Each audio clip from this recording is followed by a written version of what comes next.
Ayah korban Y. Pandi menduga anaknya Bribda Ignatius Dwi Frisco Sirage sempat cekcok sebelum tewas ditembak oleh senior karena menolak tawaran bisnis senjata api ilegal di Densus 88.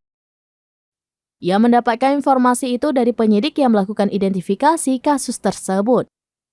Dalam wawancara Kompas TV pada Kamis 27 Juli 2023, menurut Y, anaknya tak pernah bercerita tentang senjata api, tetapi hal itu menurut keterangan dari tim penyidik. Ketika menolak itulah kemungkinan cekcok dan berakhir pada penembakan. Menurut Y, diduga IDF takut dan tahu barang itu ilegal. Tidak lama kemudian pelaku mengambil senpi di tasnya dan meledak mengenai leher anaknya. Masih dari informasi penyidik, senior yang mendatangi anaknya pada malam kejadian adalah berjumlah 3 orang.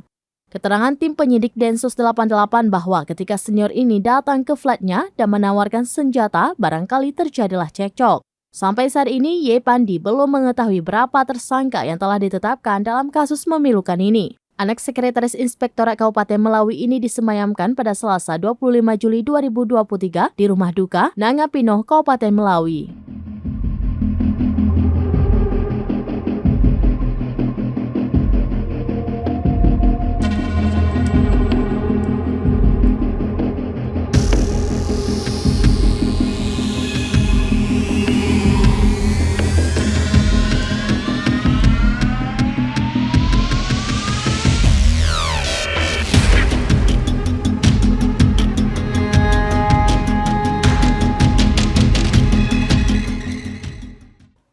Demikian informasi terkini Syedara Alun, saksikan terus beragam informasi lainnya. Coba like dan share seluruh akun seramines.com.